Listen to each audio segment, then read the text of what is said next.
everyone. Welcome to 9 to 5, another episode of Season 2. I'm Elizabeth Ajadi, your host, and today I have here with me a guest, Thomas Heun. Do you prefer to go by Thomas? Tom is good, yeah. Tom, okay, yeah. Tom. All right, so Tom, I met Tom in one of several of my MBA classes, and we connected just over class discussions and just different things. And Tom is an HR professional, and he's here to advise us and give us information on a topic about negotiating your salary, because that's important, that's imperative. As young professionals, you have that opportunity to weigh your offers and weigh your options, and so there's a way that you approach it from a professional point of view, and not everybody is privy to that. And so as an HR professional, he can give you the tips and help guide you through navigating that process. So Tom, do you want to tell the audience a little bit about yourself? Sure, yeah. So like Elizabeth said, we did take classes together.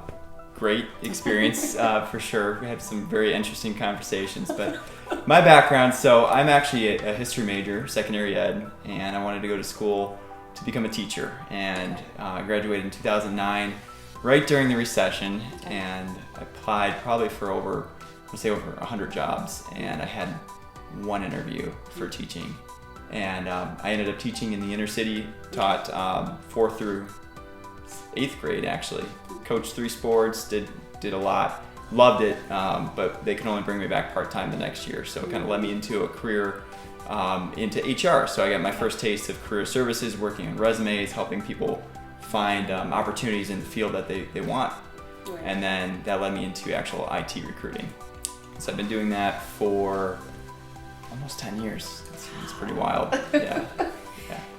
One thing that I think is a trend, and that I've mentioned over and over again on here in several episodes, is how sometimes, your career path is not laid out. Mm-hmm. And so it would, for some people it's like straight, I want to be a doctor, that's what they become. For some people it's like, this is what I want to do, but then life throws you lemons and you make lemonades, and absolutely, just go with it. And sometimes it works out, sometimes it doesn't, but it gives you an idea what you then want to pursue or what you don't want to pursue, which is still a good thing. Everything is a good experience. Everything that I've had in my careers has been a good experience, and I did have a professor that used to tell me there's no future in history, so that's a good one to remember. But you know what? Okay, let's table that for another day, because I love history, but okay, maybe I didn't pursue anything in it, but I enjoy it just for conversation's sake. Mm-hmm. Yeah. All right. Okay. So, this topic, negotiating your salary, for me, I broke it out into 2 categories, because internal candidates, external candidates, because I feel like there's different ways that you have to approach it. Right. Internal candidate, you're already at the company, and you have to basically work with your current employer to negotiate your salary. Mm-hmm. And then external is, okay, you're interviewing, and then an offer comes, you wait, blah blah blah. Absolutely. So different approaches, I feel like, but I know that there's definitely going to be crosses in between. Mm-hmm. So first portion, which is going to talk about internal candidates. Sure. So for internal candidates, when do you think is the right time to negotiate your salary? And by right time, I mean the period. Should you be negotiating your salary now? We're in November now, or should you be negotiating your salary at the beginning of the next year? Mm-hmm. Like, when is the right time? Yeah, I would say that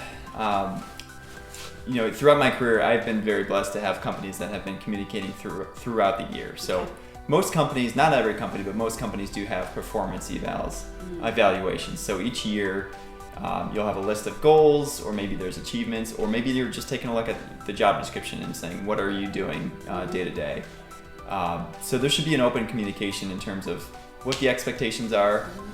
If you do want to have a higher salary, which everybody does, make it known to your hiring manager. Say, this is why I want to, receive more compensation.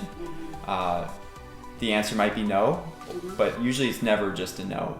Most times it's a not right now, but these are the things that you need to do in order to get there. And then you know what you're working with, because if you're like me, you get a goal in mind and you're going to attack it, Right. and you're going to prove that you deserve that raise. Right. Okay, so come in with a measurable goal or like information. Absolutely. So, Yep. I mean, you said, okay, you have that conversation throughout the year. How do you approach it? Like, okay, I want a raise. How do you go in? Yeah, I think number one, you always want to be very respectful, knowing that you have a job, and you never can take that for granted. You want to be thankful for the job that you have, but be confident.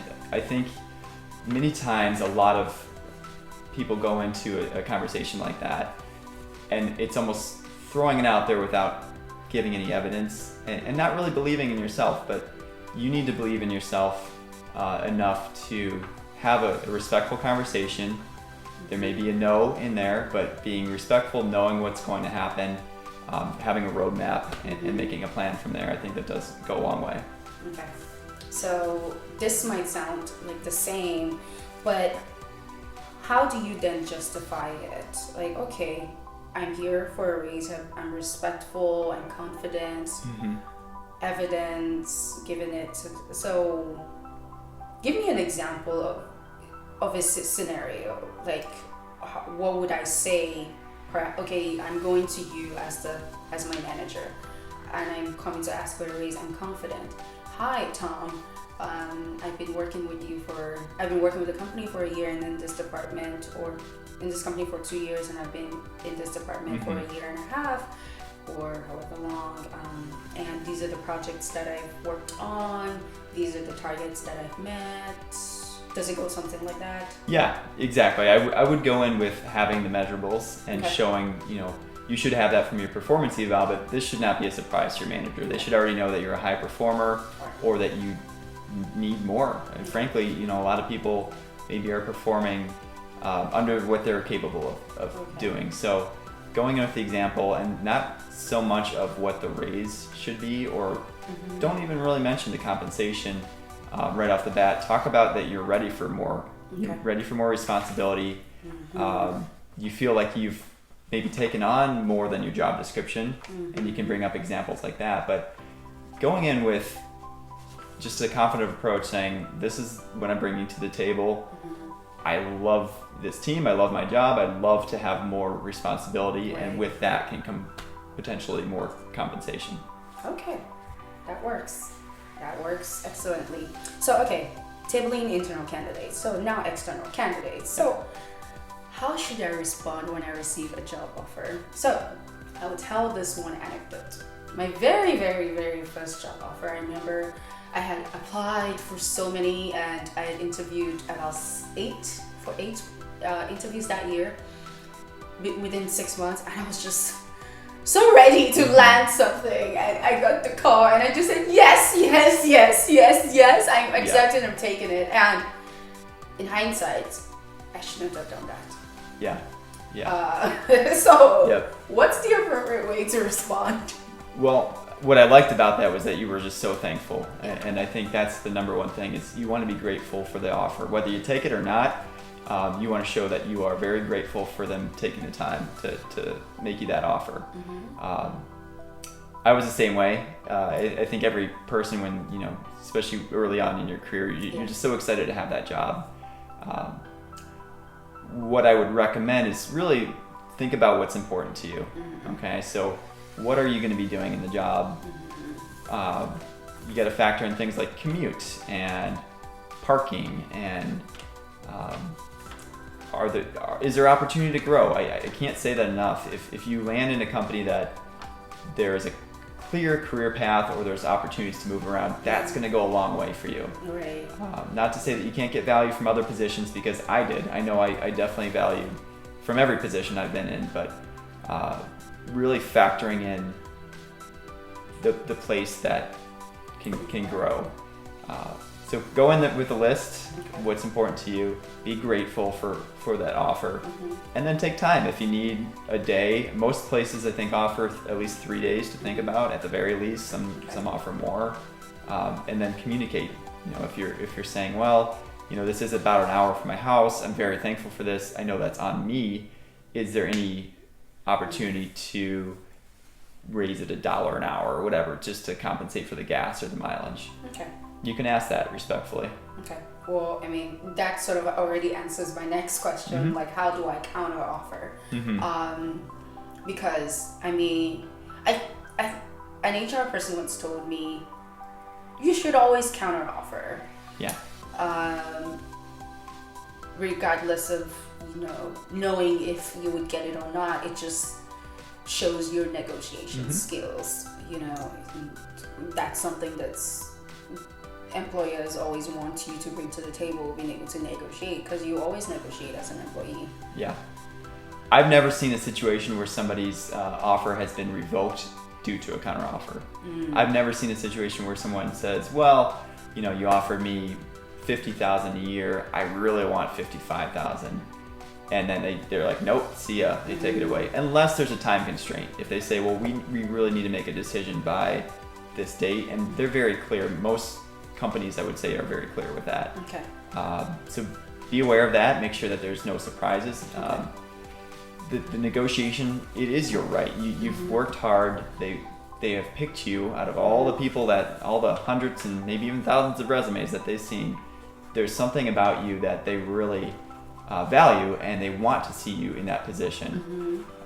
So whether the answer is yes or no it doesn't really matter. You can respectfully say, these are the reasons why I feel like I can bump it up, whatever. Okay. Now, within reason, right? If you're talking to a company and they're saying, these are our constraints, and they can offer $50,000 and you're asking for $100,000 in counter, it's a little tacky. Yeah. Also be aware of the times, right? If a company's going through a lot of layoffs, if there's, pandemic, whatever, you can still counter, but be aware of the situation around you. Yeah. Okay. So, final question. So, what resources can I use to research the appropriate counteroffer? Yeah, that's a great question. I would start with the people that you know. Start with your coworkers, your family members, anybody that's gone through a situation. Talk about maybe the funny stories, maybe the failures of maybe their negotiations, but talk about the successes. That's a good resource.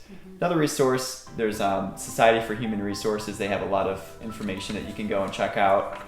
There's a local chapter here, the Cleveland SHRM, so I would definitely recommend checking that out. And different websites I've seen, like Career Builder, Monster, they have articles and blogs. PayScale. Yeah, exactly. You can check those out. It never hurts to read and just have a different perspective. Okay, yeah, because I think it's very important as well. Also, I think this actually usually applies more once you get further along in your career. You have more experience. You're researching your market value. Yep. Years of experience, taking all of that into account, and your years of education as well, and to determine what's the next offer. But usually, maybe for a first offer, maybe you don't have that much of a leeway. Yeah, it doesn't hurt to ask. Yeah. Always show that you're grateful. I Yeah. think having that job goes a long way. But yeah, it's your opportunity. Yeah. And the worst they say is no. Yeah, and the thing is, once you're in the company, it's harder to negotiate. So, or at least in my opinion. I don't know if that's true. It could be, depending on the company. I think so, because as an external candidate, you still have more of a leeway to negotiate than internal candidates. I think. It's just my opinion, okay? Don't quote me.